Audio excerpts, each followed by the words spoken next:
May mga sandali sa buhay na ang isang kilos ng panghahamak na itinuro sa maling tao sa eksaktong maling oras ay nagiging sanhi ng pagbagsak ng mismong taong gumawa nito.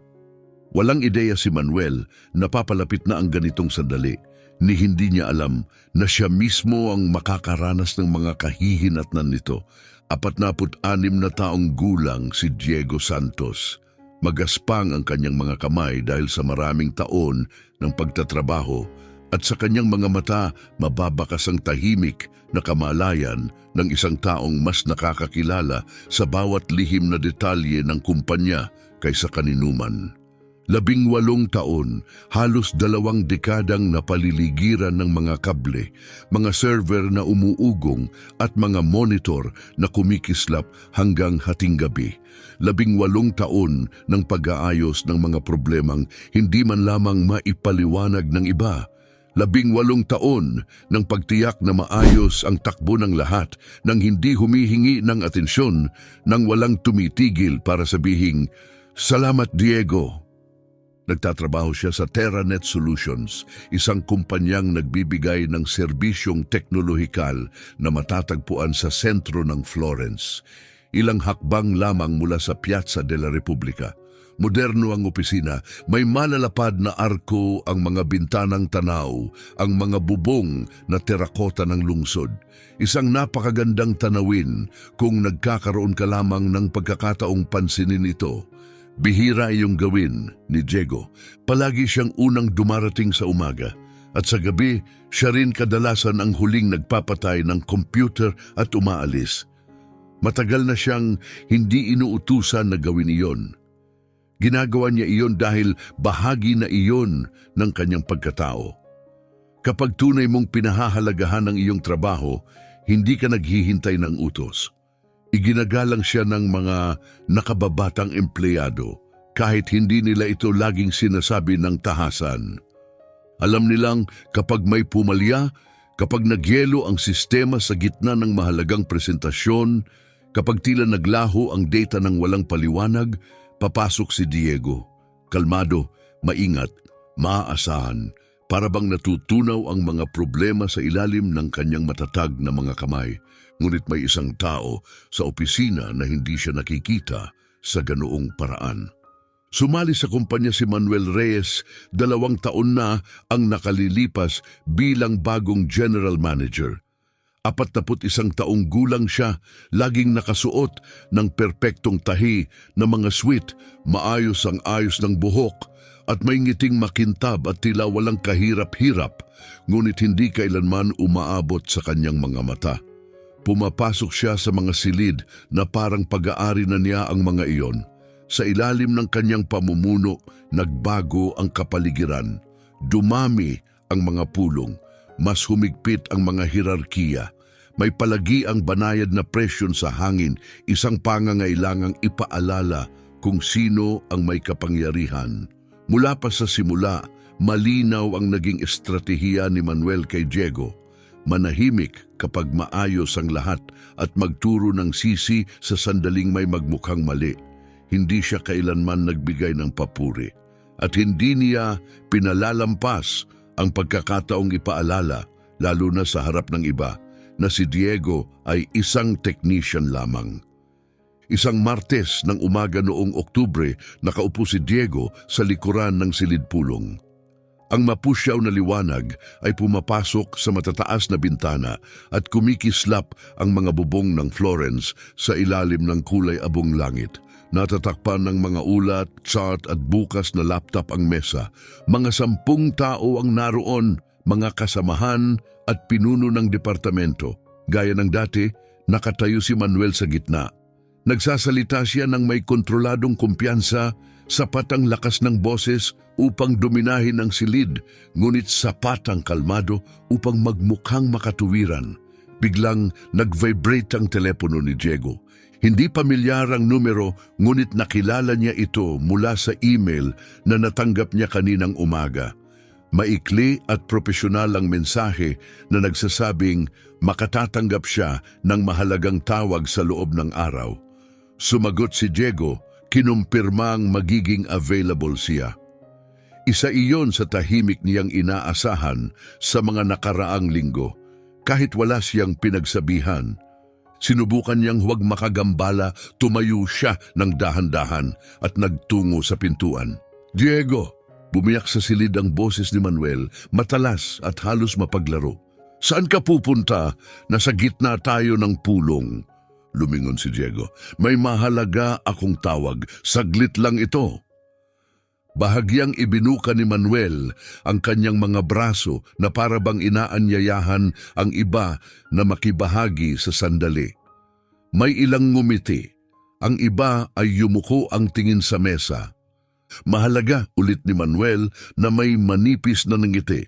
"Sige, sagutin mo, Diego. Dito mo na sagutin." Huminto siya at tumingin sa paligid. "Interesado kaming lahat na marinig. May sumunod na mahihinang tawanan, hindi komportable pigil, ngunit malinaw." Nakatayo pa rin, hawak ang telepono, sinagot ni Diego ang tawag, formal at maingat ang tinig sa kabilang linya. Sinubukan niyang sumagot, ngunit sa harap ng mapang-uyam na tingin ni Manuel at sa pakikinig ng kanyang mga kasamahan, hindi madaling lumabas ang mga salita. Nahihirapan siyang buuin kahit isang malinaw na pangungusap. Ilang segundo lamang ang lumipas at natapos ang tawag. Ibinalik niya ang telepono sa kanyang bulsa, bumalik sa kanyang upuan at nanatiling tahimik sa natitirang bahagi ng pulong. Walang nakaalam kung gaano kahalaga ang tawag na iyon.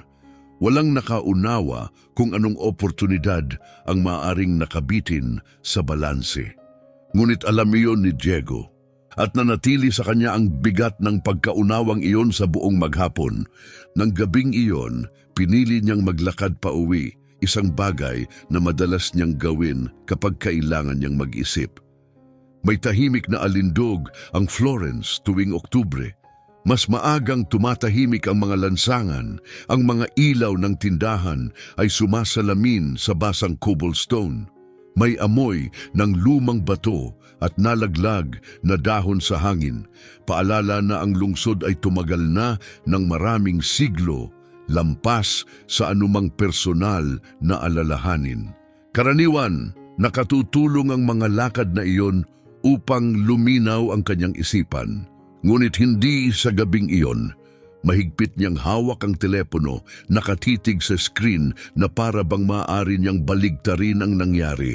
Nandoon pa rin ang numero sa kanyang mga recent calls.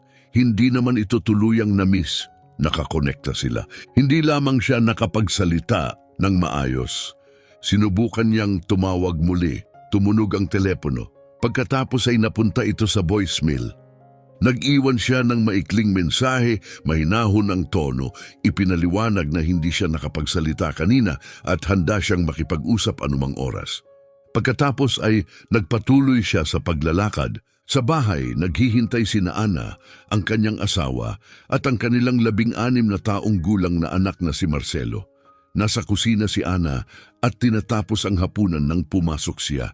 Kilala siya nito ng sapat upang agad mapansin na may mali. Malayo ang kanyang tingin. Bahagyang nakayuko ang kanyang mga balikat. Ang tindig na dala niya lamang sa mga partikular na mahihirap na araw. "Ayos ka lang ba?" Mahinahong tanong ni Ana. "Oo," sagot niya. "Mahabang araw lang. Hindi iyon lubusang kasinungalingan, ngunit hindi rin iyon buong katotohanan." Habang naghahapunan, pinag-usapan nila ang mga gawain sa paaralan ni Marcelo at ang planong biyahe nito sa susunod na buwan.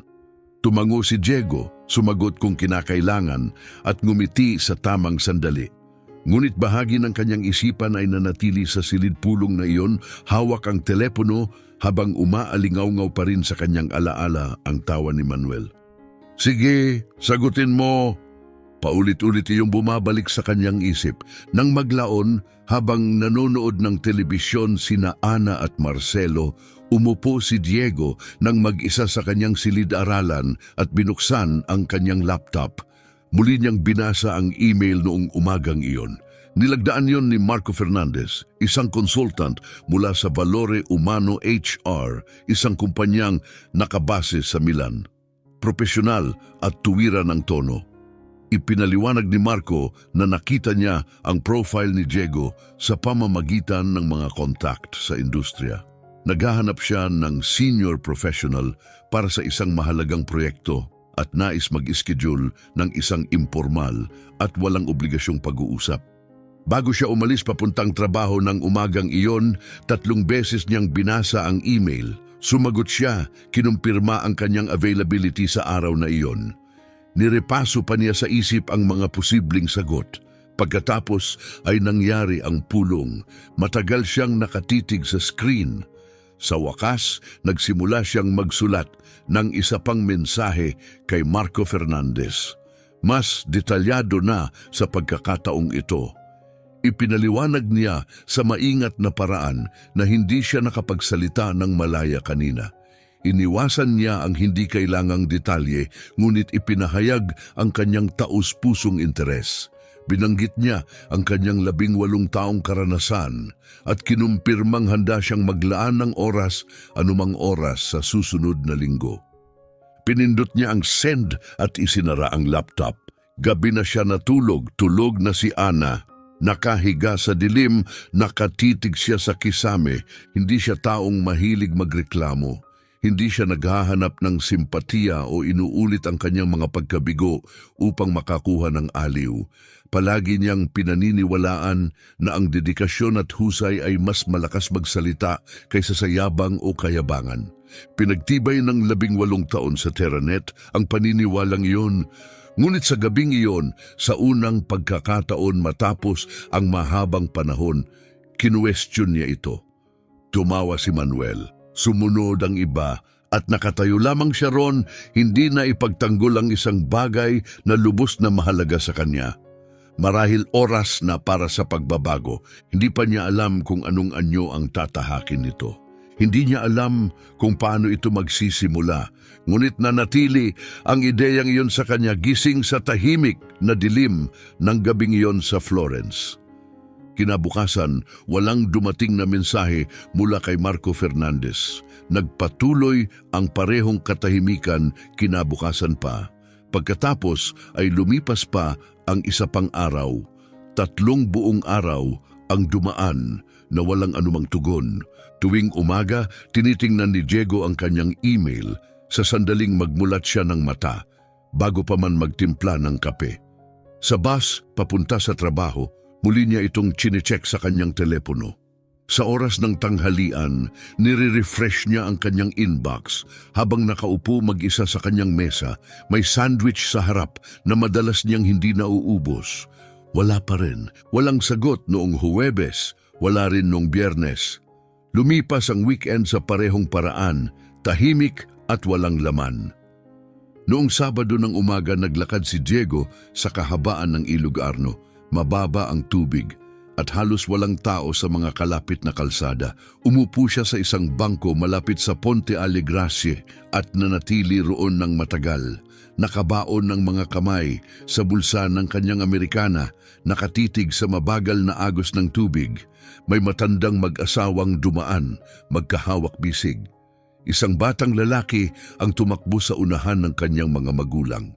Nagkakalat ng mumo para sa mga kalapati. Nagpatuloy ang mundo gaya ng dati, hindi naaapektuhan ng kanyang mga alalahanin. Inilabas ni Diego ang kanyang telepono at muling binasa ang email na ipinadala niya kay Fernandez. Malinaw iyon, magalang at propesyonal ang pagkakasulat. Wala ni anumang hindi angkop o pabaya sa kanyang mga salita at gayon paman nanatili ang katahimikan. Noong Linggo ng gabi habang hinahalo ni Ana ang sarsa sa kusina at nag-aaral si Marcelo sa kanyang silid, binuksan ni Diego ang kanyang laptop sa kanyang study at hinanap si Marco Fernandez sa LinkedIn. Agad lumitaw ang profile, profesional na litrato, opisina sa Milan, espesyalista sa recruitment para sa mga kumpanyang teknolohikal. Lahat ay mukhang lehitimo at madaling mapatunayan. Nagsimula siyang mag-scroll sa mga kamakailang post. Pagkatapos ay may nakita siyang nagpahinto sa kanyang paghinga.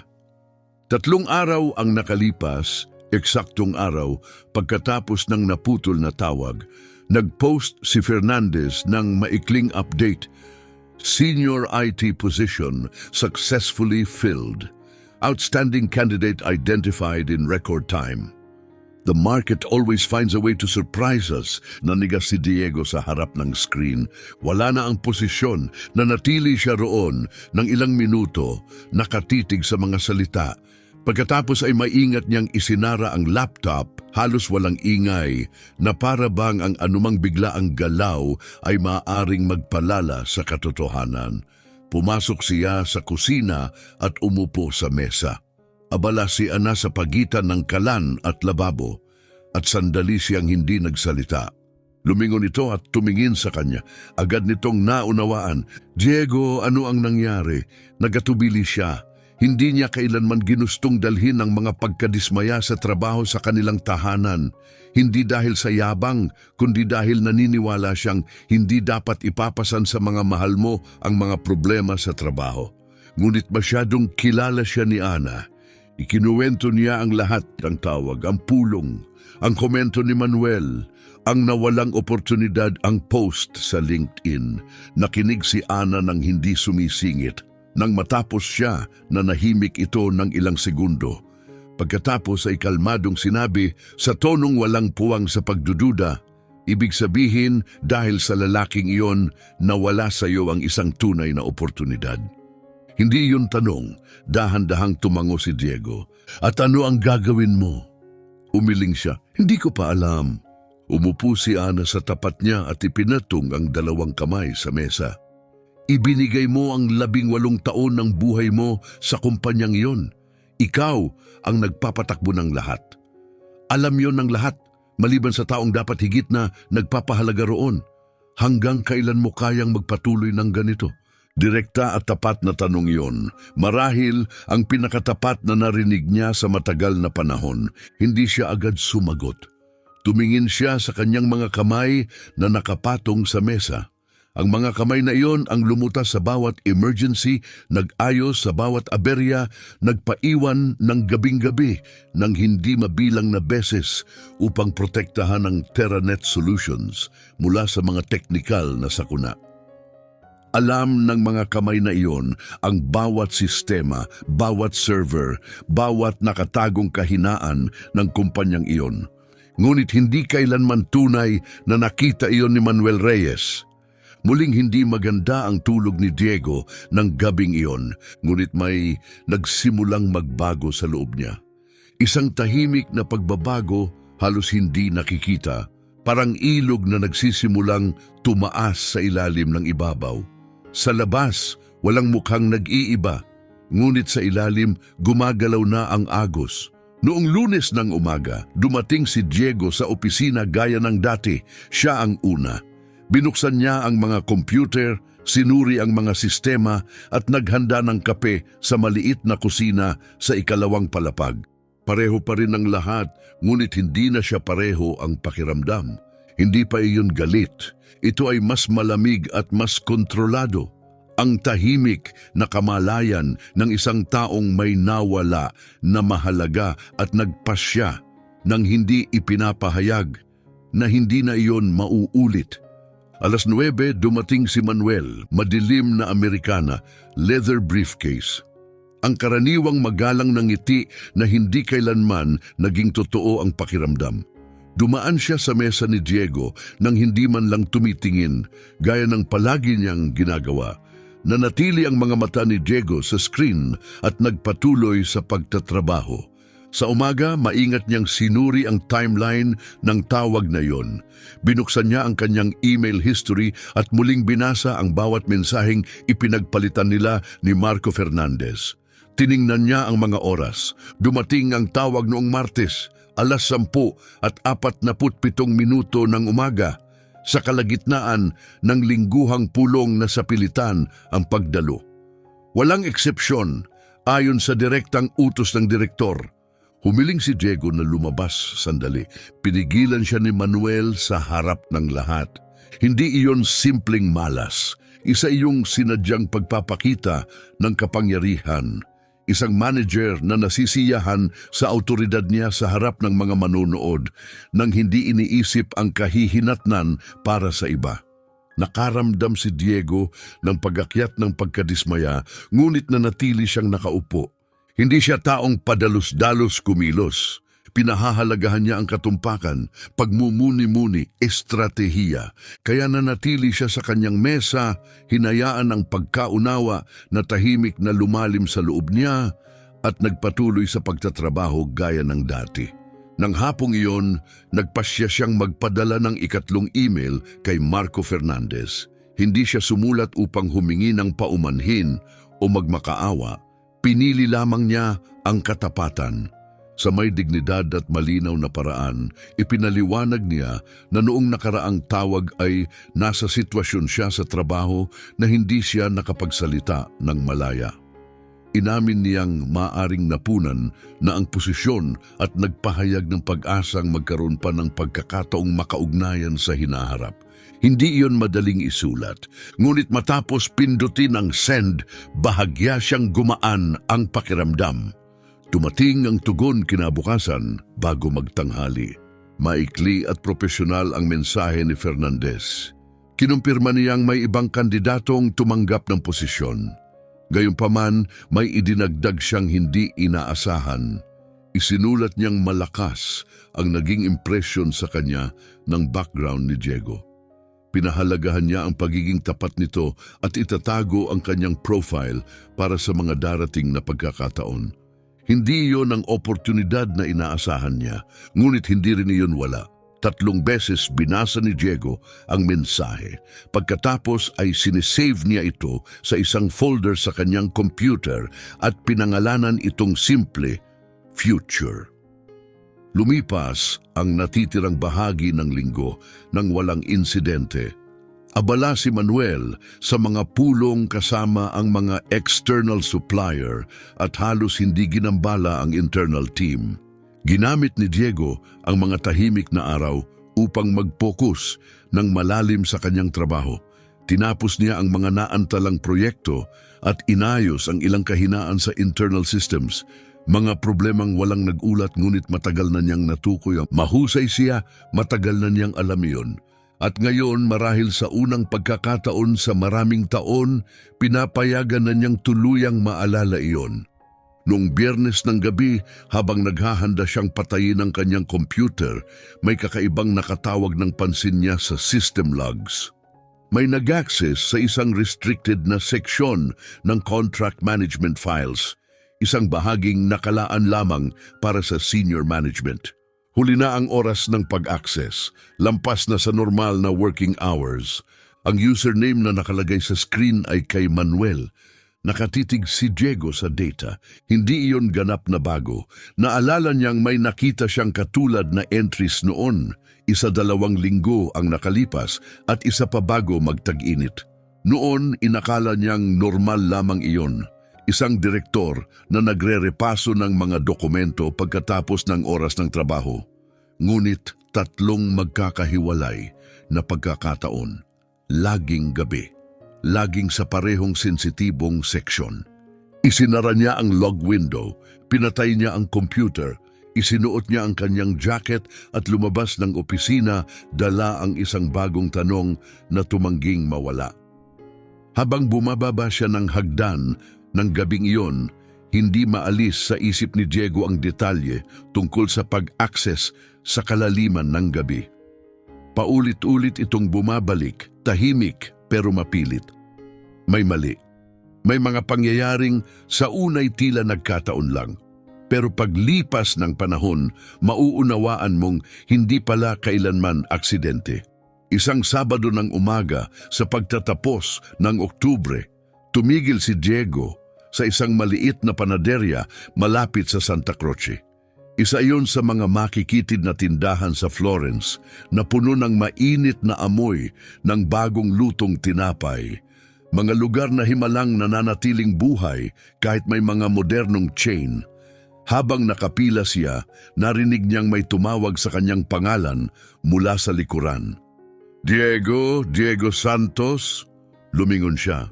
Isang lalaking nasa unang 50 ang edad ang nakatayo roon, may hawak na 2 supot ng pinamili. Maiksi ang buhok niya, may halong puti at nakasuot siya ng brown na corduroy na jacket. Ilang segundo ring nag-isip si Diego kung sino iyon pagkatapos dumating ang pagkakakilala, Luciano. Si Luciano Villalobos ay nagtrabaho sa Administrative Department ng Terranet Solutions sa loob ng 4 na taon. Pumasok siya bago dumating si Manuel at umalis. Sa totoo lang, itinulak palabas, hindi nagtagal matapos makuha ni Manuel ang kontrol. Naaalala siya ni Diego bilang masinop at tahimik, may pambihirang memorya sa mga numero at pasensyang tumatagal hanggang sa biglang hindi na. Nagkamay sila ng mainit. Sa huli, pareho nilang binitawan ang kanilang pwesto sa pila at nagpasiyang maupo na lang sa maliit na bar sa kanto. Dumating ang 2 kape sa mesa, kasama ang 2 taong hindi nasabing mga kwento. Sa una, magaan lang ang usapan. Nagkwentuhan sila tungkol sa pamilya, sa kapitbahayan at kung paanong tila mas bumibilis ang takbo ng panahon taon-taon.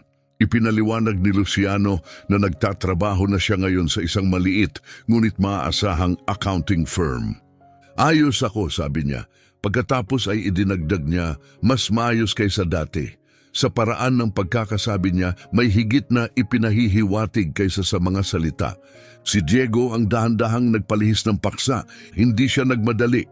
Hinayaan niyang dalhin sila ng usapan doon ng natural, gaya ng madalas mangyari sa mga seryosong bagay sa pagitan ng mga taong nagkakaunawaan kahit walang mahabang paliwanag. Ikinuwento niya ang mga nakaraang buwan. Si Manuel, ang pulong, ang naputol na tawag at ang nawalang oportunidad. Hindi siya humihingi ng awa. Kailangan lang niyang bigkasin iyon sa harap ng isang taong nakakaalam kung ano talaga ang kalakaran sa Terranet. Maingat na nakinig si Luciano nang matapos si Diego na nahimik ito sandali. Pagkatapos ay dahan-dahang inilapag ang tasa sa mesa. May sasabihin din ako sa iyo, kalmado niyang sabi. Sa sumunod na 20 minuto, tuluyang nag-iba ang tono ng kanilang pagkikita. Ipinaliwanag ni Luciano na hindi voluntaryo ang kanyang pag-alis. Unti-unti siyang inalis ni Manuel sa eksena, binibigyan siya ng responsibilidad sa mga proyektong wala naman siyang kontrol, hindi isinasama sa mahalagang usapan, at dahan-dahang ginagawang parang hindi na siya nakikita. Nang dumating ang pagtanggal sa kanya, walang tumutol. Maingat na inihanda iyon hakbang-hakbang. Paraan iyon, sabi ni Luciano. Hindi mo mapapansin hanggang sa huli na. Pero hindi pa iyon ang pinakamahalagang bahagi.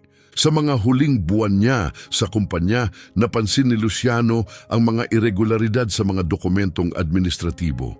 Mga invoice mula sa external suppliers na hindi eksaktong tugma sa orihinal na mga kontrata, bahagyang mas mataas na halaga sa mga binibiling kagamitan.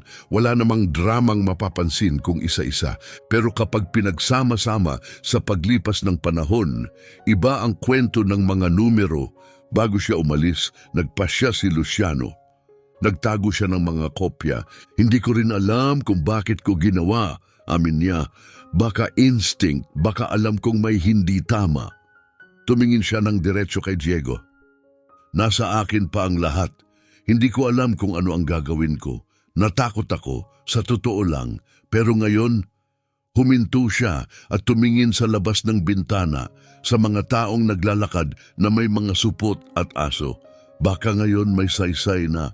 Tahimik na umupo si Diego. Naisip niya ang 18 taon ng katapatan. Naisip niya ang tawag na nawala. Naisip niya ang tawa ni Manuel sa silid pulong. Pagkatapos ay sinalubong niya ang tingin ni Luciano. Ikwento mo ang lahat, sabi niya. Pagsapit ng Nobyembre, dumating na ang tunay na lamig. Sa Florence parang bumababa ito mula sa mga burol at gumagapang sa makikitid na kalye na parabang doon talaga ito nababagay. Nang umalis si Diego sa pagkikitang iyon kay Luciano, mabigat ang kanyang mga iniisip. Ngunit iba ang pakiramdam ng kanyang mga hakbang. Hindi mas mabigat, mas nakatuon. Hindi pa niya alam kung saan hahantong ang landas, pero kahit papaano, may landas na. Sa mga sumunod na araw, kumilos siya sa trabaho ng eksaktong gaya ng dati. Dumating siya sa oras. Tinapos niya ang kanyang mga gawain. Magalang siyang sumagot sa mga kasamahan. Iniiwasan niya si Manuel kapag kaya at tinitiis kapag kailangan. Sa labas, walang nagbago. Sa loob, nagsimula ng magbago ang lahat. Sa gabi, pagkatapos ng hapunan, kapag pumasok na sa kanilang mga kwarto sina Ana at Marcelo, bumabalik si Diego sa kanyang study. Sa katahimikan, muli niyang binuksan ang mga na-save na system logs mula sa mga nakaraang linggo. Kinumpara niya ang mga petsa at oras ng pag-access. Ang mga late-night entry ni Manuel sa contract section ay nangyari ng 5 beses, hindi 3. 2 pang access ang may petsang Mayo at Hulyo. Laging pagkatapos ng oras ng trabaho, laging sa parehong restricted na bahagi. Hindi iyon patunay ng maling gawain, ngunit iyon ay isang pattern. Maingat na itinala ni Diego ang lahat, mga petsa, mga oras, mga file reference. Inayos niya ang impormasyon ng malinaw at sinisave ito sa isang USB drive na sinimulan niyang dalhin sa kanyang bulsa.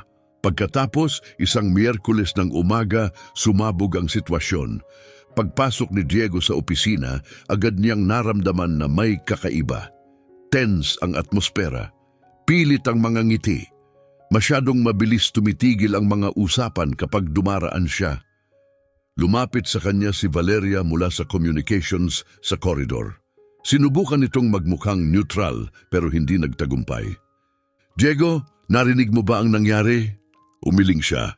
Ibinaling ni Valeria ang boses pababa. May seryosong problema sa overnight backup system. May ilang mahahalagang file na nawala.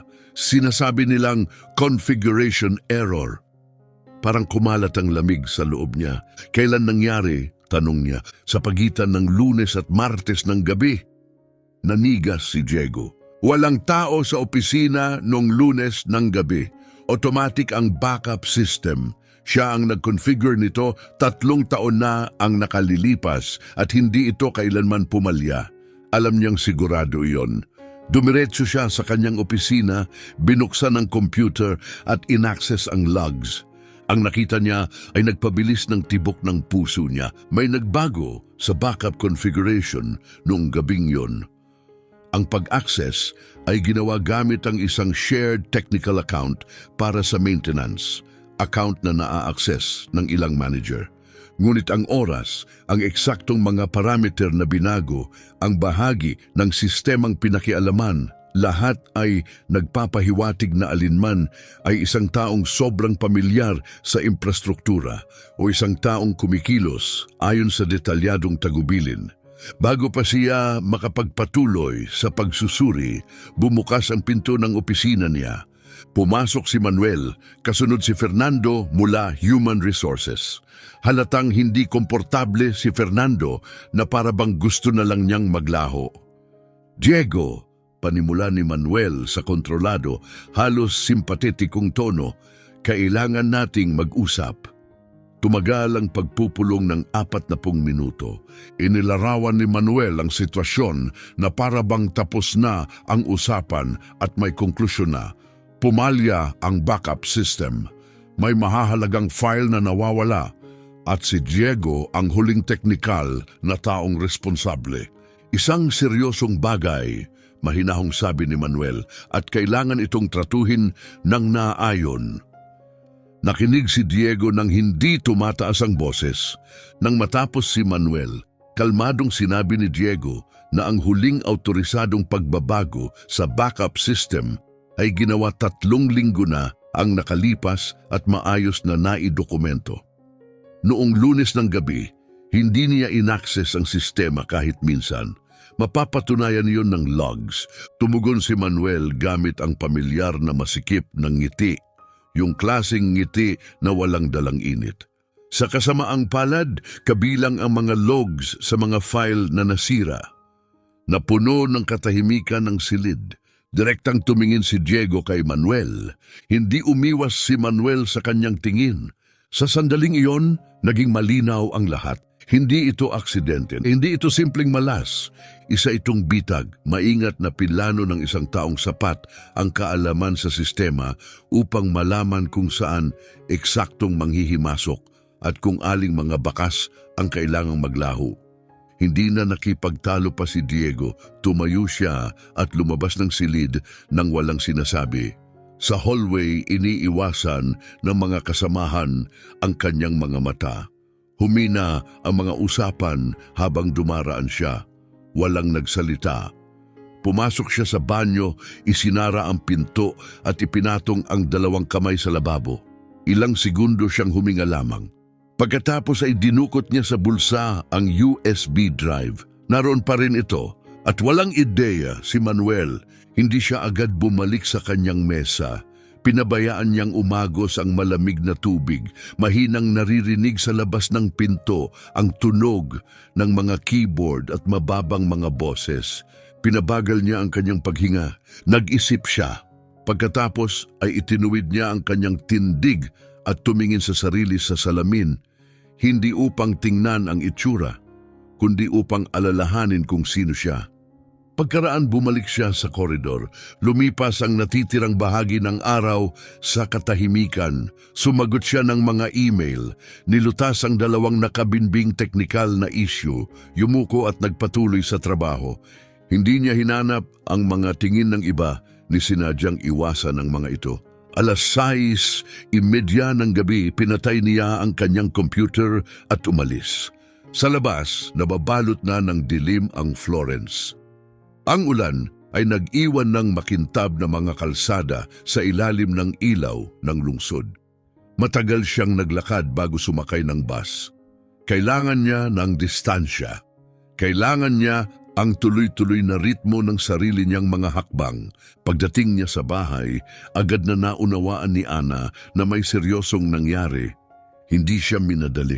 Naghintay siya, nasa kwarto na si Marcelo. Umupo sila sa mesa sa kusina, may tig-1 tasa ng mainit na herbal tea sa pagitan nila. Ikinuwento ni Diego ang lahat. Ang pulong, ang paratang, ang nawawalang logs, ang ekspresyon sa mukha ni Fernando. Maingat na nakinig si Ana nang matapos siya, sandali itong nanahimik. Sa pagkakataong ito, kalmado niyang sabi, "Hindi ka maaaring manahimik." Tumango si Diego, alam na niya yon. Kung hindi mo ipagtatanggol ang sarili mo ngayon, patuloy niya, ang bersyon nila ang magiging opisyal at magiging responsibilidad mo iyon. Tama siya, kapag seryoso ang usapan, palagi siyang tama. Hindi natulog si Diego ng gabing iyon. Pagkatapos matulog ni Ana, nanatili siya sa kanyang study na bahagyang nakabukas ang pinto at ang laptop ay kumikislap sa madilim na ilaw. Sa mesa, sa harap niya ay may 3 bagay. Ang USB drive na naglalaman ng mga na-save na logs. Ang kanyang telepono na nakabukas sa contact ni Luciano.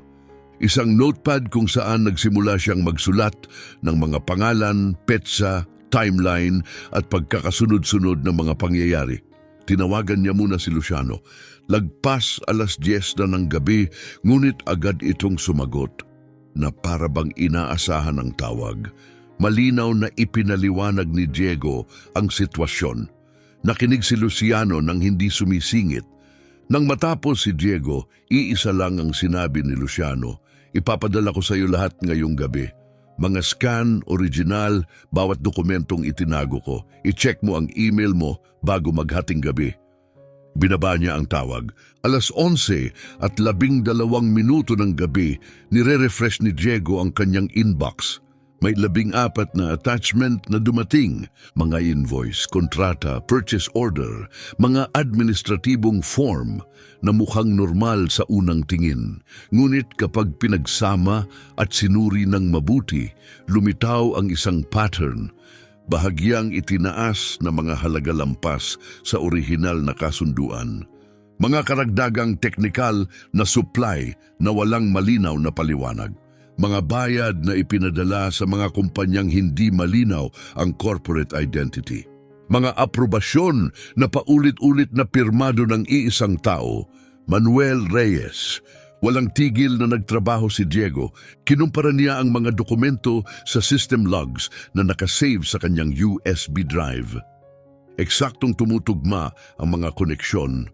Ang mga late night access sa contract section ay tumugma sa mga petsa ng ilang irregular na invoice. Para bang may muling nagbukas ng mga tapos ng file upang baguhin, beripikahin o itago ang mga partikular na detalye. Ngunit hindi lahat ay naglaho.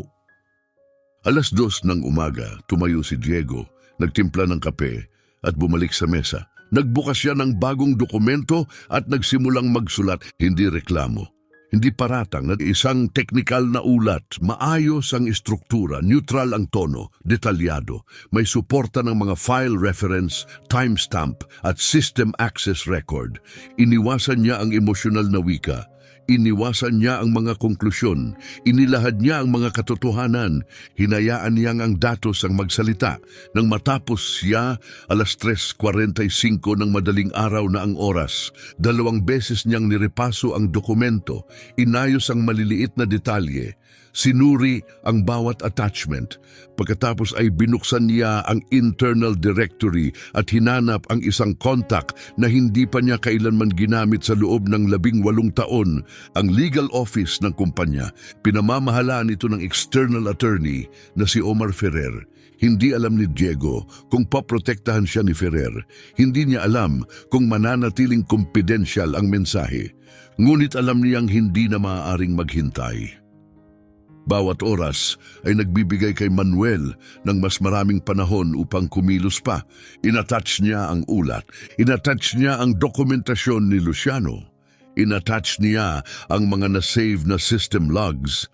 Sa subject line, isinulat niya, Report of Irregularities, Confidential Review. Ilang segundo ring nakabitin ang kanyang daliri sa ibabaw ng send button. Pagkatapos ay pinindot niya ito. Tumayo siya at naglakad papunta sa bintana. Tahimik ang lungsod sa ilalim ng madilim na langit.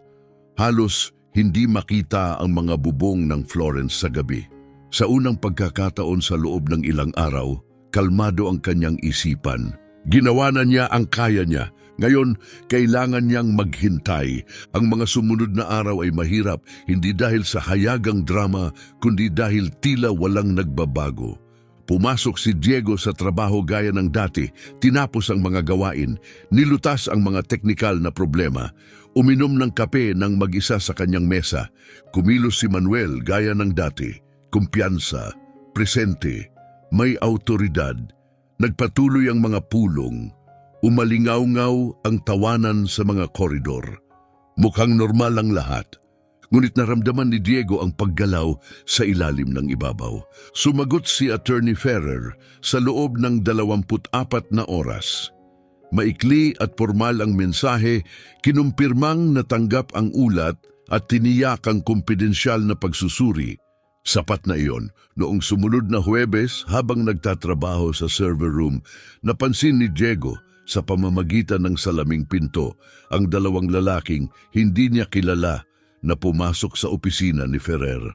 Madidilim na suit, may dalang briefcase. Nakatuon ang ekspresyon. Nanatili sila roon ng halos 2 oras. Paglabas nila, wala silang kinausap. Bumalik si Diego sa kanyang trabaho nang walang komento. Noong Biyernes ng umaga, dumating si Manuel ng huli, isang bagay na hindi karaniwan para sa isang lalaking pinahahalagahan ang kontrol at pagiging maagap. May bahagyang pagkakaiba sa kanya, isang banayad na tensyon, isang maliit na pag-aalinlangan sa kanyang mga galaw. Parang isang taong nakaramdam na may mali ngunit hindi pa alam kung saan nanggagaling. Nang gabing iyon, tinawagan ni Diego si Luciano at ibinalita ang mga pangyayari. Nakinig si Luciano at pagkatapos ay mahinang nagsabi, Maghanda ka. Kapag nagsimula ang ganitong proseso, bumibilis ito. Tama siya. Noong sumunod na Martes, 10:00 ng umaga, nakatanggap si Diego ng mensahe na hinihiling ang kanyang presensya sa opisina ni Ferrer. Sa loob, nakaupo si Attorney Ferrer sa likod ng kanyang mesa. Katabi niya ang isa sa mga lalaking nakita ni Diego noon. Ipinakilala niya ang sarili bilang si Dr. Ricardo Fuentes, isang independent consultant na itinalaga upang magsagawa ng internal administrative review. Tumagal ang pagpupulong ng 1 oras at 20 minuto. Eksakto at kalmado si Fuentes. Nagtanong siya ng detalyado tungkol sa backup system, sa access credentials, sa pamamahala ng contract files, sa mga internal technical procedure. Malinaw na sinagot ni Diego ang bawat tanong, nagbigay ng mga katotohanan, petsa at dokumentasyon, eksaktong gaya ng isinulat niya sa kanyang ulat. Sumagot si Diego sa parehong kalmadong katumpakan. Dinala niya ang nakaprint na kopya ng ulat na inihanda niya noong gabing iyon kasama ang USB drive na naglalaman ng bawat nakasave na file. Nang suriin ni Dr. Fuentes ang mga logs, ang mismong mga log na pinaniniwalaan ni Manuel na naglaho kasama ng mga nasirang backup, napahinto siya. Ilang segundo siyang walang sinabi. Tumingin siya kay Ferrer. Pagkatapos ay bumalik ang tingin kay Diego. Personal mo bang itinago ang mga ito? Tanong ni Fuentes. Opo, pantay na sagot ni Diego. Profesional na gawi ko yun. Palagi akong nagtatabi ng hiwalay na kopya ng mahahalagang configuration. Matagal ko na itong ginagawa. Dahan-dahang tumango si Fuentes at nagsulat ng maikling tala sa kanyang kwaderno. Mula sa sandaling iyon, lumawak ang investigasyon. Nararamdaman yun ni Diego sa maliliit na palatandaan, mga hiling para sa karagdagang dokumentasyon, pansamantalang suspensyon ng ilang system permission, mga pagpupulong sa likod ng saradong pinto na tumatagal hanggang gabi. Makikita ang tensyon sa mukha ni Carmen, ang executive assistant. Si Manuel kahit sa panlabas ay sinikap panatilihin ang kontrol. Nagpatuloy siya sa pangunguna ng mga pulong, pagbibigay ng mga direktiba at pagsasalita sa bahagyang mapangmataas na tonong ginagamit niya sa mga taong itinuturing niyang mas mababa sa kanya. Ngunit may hindi na matatag. Makikita iyon sa kanyang mga mata, lalo na sa mga sandaling iniisip niyang walang nakapapansin. May tensyon doon, mga pinong bitak sa kumpiyansa. Isang Huwebes ng hapon, habang tahimik na nagtatrabaho si Diego, tumaas ng matalas ang boses ni Manuel mula sa loob ng meeting room na may salaming dingding. Hindi malinaw ang eksaktong mga salita, ngunit malinaw ang tono, depensibo, pilit. Ang boses ng isang taong sinusubukang ipagtanggol ang hindi maipagtatanggol.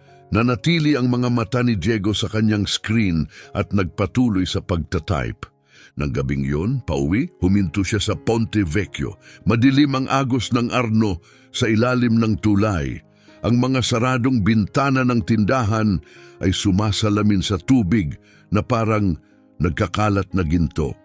Inisip niya ang napakaraming beses na tinawid niya ang tulay na iyon sa loob ng 18 taon. Ang mga umagang puno ng rutina, ang mga gabing mabigat sa pagod, ang bigat ng responsibilidad na tahimik na dinadala sa ibabaw ng sinaunang mga bato. Nag-vibrate ang kanyang telepono, isang mensahe mula kay Luciano. Nakausap ko ang isang dating contact, nirerepaso nila ang bawat supplier contract sa nakaraang 2 taon. Lahat. Isang beses niya itong binasa, pagkatapos ay ibinalik ang telepono sa kanyang bulsa. Nanatili siya roon sandali, pinagmamasdan ang tuloy-tuloy na agos ng tubig. Pagkatapos ay naglakad siya pauwi. Nangyari iyon isang Lunes ng umaga. Madalas dumarating ng tahimik ang mahahalagang sandali. Nasa kanyang mesa si Diego mula pa 9:00, nakatuon sa isang system update. Nang maramdaman niya ang kakaibang galaw sa koridor. Mga yabag, mas mabilis kaysa karaniwan, mahihinang boses, isang pinto na sumara ng mas malakas kaysa kinakailangan. Sumilip siya sa pamamagitan ng salaming dingding. 3 tao ang pumasok sa main meeting room. Kasama roon si Dr. Fuentes, kasama rin si Ferrer at isang babaeng hindi pa niya nakita noon. Nakasuot ito ng kulay-abong suit at may dalang folder. Maayos at determinado ang ekspresyon. Ilang minuto ang lumipas, nagmamadaling dumaan si Carmen sa koridor at kumatok sa pinto ng opisina ni Manuel. Ibinalik ni Diego ang kanyang atensyon sa screen. 9:22 minuto ng umaga, pumasok si Manuel sa meeting room. Sumara ang pinto sa likuran niya, ibinaling pababa ang mga blinds. Kumalat ang katahimikan sa opisina. Mukhang abala ang lahat, mukhang nakatuon ang lahat. Ngunit wala talagang nakatuon. 2 beses tumayo si Valeria nang walang dahilan. Si Marcelo, ang pinakabatang empleyado, ay nakatitig sa monitor nang hindi man lang hinahawakan ang keyboard. Wala si Fernando mula Human Resources. Nanatili si Diego sa kanyang mesa sa buong oras. Nagtrabaho siya, hindi para umiwas sa sitwasyon, kundi dahil iyon na lamang ang natitira niyang magagawa. Naipresenta na niya ang katotohanan, ang iba ay hindi na nakadepende sa kanya. Tumagal ang pulong ng eksaktong 2 oras at 11 minuto. Napansin niya ang oras nang sa wakas ay bumukas ang pinto. Si Manuel ang unang lumabas. Tuwid siyang naglakad, matigas ang mga balikat, kontrolado ang mukha. Ngunit nawala ang kulay sa kanyang ekspresyon. Mukha siyang isang lalaking nakatanggap ng isang bagay na hindi na mababawi. Mahigpit na nakasara ang kanyang jacket na para bang kayang pigilan ng panlabas na kaayusan ang panloob na pagbagsak. Naglakad siya sa koridor nang hindi tumitingin kaninuman. Habang dumaraan sa mesa ni Diego, nagtagpo ang kanilang mga mata. Sandali, hindi inaasahan. Hindi iyon sinadya, nangyari lang. Wala pang 1 segundo. Si Manuel ang unang umiwas ng tingin. Nagpatuloy siya sa paglalakad at pumasok sa kanyang opisina. Mahinang sumara ang pinto sa likuran niya. Pagkaraan ng 20 minuto, lumapit si Carmen sa parehong pintong iyon. May dalang walang lamang karton na kahon. Iyong uri na ginagamit para ilagay ang personal na gamit. Walang nagsalita, hindi na kailangan ng paliwanag. Nang hapong iyon, ipinatawag ni Ferrer si Diego sa kanyang opisina. Sa pagkakataong ito, mag-isa ang abogado. Inanyayahan niya si Diego na umupo at inalok siya ng kape. Tinanggap iyon ni Diego, bagaman halos hindi niya nalasahan. Kalmadong nagsalita si Ferrer, bawat salita ay maingat. Ipinaliwanag niyang kinumpirma ng internal review ang malalaking irregularidad sa pamamahala ng ilang kontrata sa mga external supplier. Malinaw na naitatag ang responsibilidad. Ang teknikal na paratang laban kay Diego ay formal ng binawi. Walang ebidensyang nag-uugnay sa kanya sa insidente ng backup. Sa kabaligtaran, dagdag pa ni Ferrer, pinahahalagahan ng legal department ng kumpanya ang katumpakan at kooperasyong ipinakita ni Diego sa buong investigasyon. Formal at maikli ang mga salita. Ngunit sa loob ng mga ito ay naroon ang pagkilala sa 18 taon ng tahimik na dedikasyon. Bahagyang tumango si Diego. Nagpasalamat siya kay Ferrer at tumayo. Pagdating niya sa pinto, muling nagsalita si Ferrer, mas malambot at mas personal ang tono. Diego, lubos na alam ng kumpanya ang lahat ng naiambag mo sa loob ng 18 taon. At alam din nito ang ginawa mo nitong mga nakaraang buwan. Walang makakalimot niyon. Hindi sumagot si Diego. Binuksan lamang niya ang pinto at lumabas sa koridor. Tahimik. Nakataas na muli ang mga blinds sa meeting room. Sa pamamagitan ng matataas na arko ng mga bintana, tanaw ang mga bubong ng Florence. Ang mga kampanaryo na nakatindig sa ilalim ng malinaw at pambihirang asul na langit ng Nobyembre. Sandali siyang tumigil at minasdan ang tanawin. Pagkatapos ay bumalik siya sa kanyang mesa, umupo at ipinagpatuloy ang trabaho gaya ng lagi niyang ginagawa, gaya ng lagi niyang alam gawin. Lumipas ang 3 linggo, dumating ang Disyembre sa Florence at napuno ang sentro ng lungsod ng malalambot na ilaw at ng banayad na init na lumilitaw lamang sa panahong ito ng taon. Kumikinang ang mga bintana ng tindahan, umaalingasaw sa mga plaza ang amoy ng inihaw na kastanyas. Parang mas mabagal ang paglakad ng mga tao na parabang pati oras ay nagpasyang huminga. Nagpatuloy si Diego sa pagtatrabaho ng may parehong pagiging maaasahan tulad ng dati. Marahil ay mas malinaw pa ang isip ngayong nawala na ang tahimik na bigat na ilang buwan niyang pinasan. Nagbago ang atmosfera sa opisina. Pareho pa rin ang mga dingding, pareho pa rin ang mga mesa, ngunit naglaho ang tensyon nang mawala si Manuel. May isang hindi nakikitang bagay ang kumalas, mas umiksi ang mga pulong. Bumalik sa natural ang tono ng mga usapan sa hallway. Isang umaga, nag-iwan si Valeria ng kape sa mesa ni Diego nang walang paliwanag. Gusto lang niyang makipag-usap sandali. Maging si Fernando, na ilang buwan umiwas sa direktang tingin, ay lumapit isang hapon upang kumustahin siya.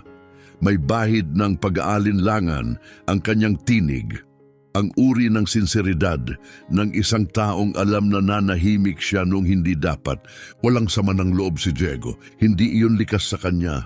Sa kalagitnaan ng Disyembre, ipinatawag siya ng management para sa isang formal na pagpupulong. Naroon ang interim director kasama si Ferrer.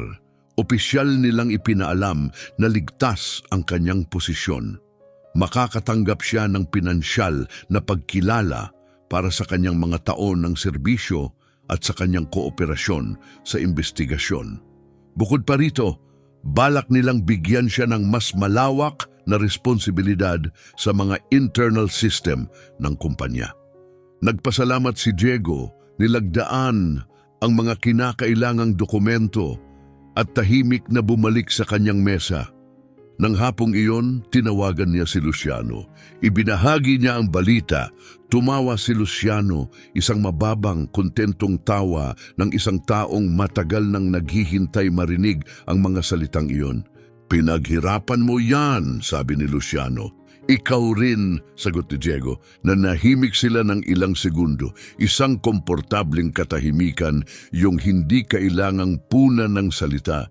Sa wakas, sinabi ni Luciano, "May utang pa tayong kape." "Sabado," sagot ni Diego. Sa parehong panaderya, nang ibaba niya ang tawag, may munting ngiti sa kanyang mukha, isang ngiting hindi nangangailangan ng saksi. 3 araw ang lumipas.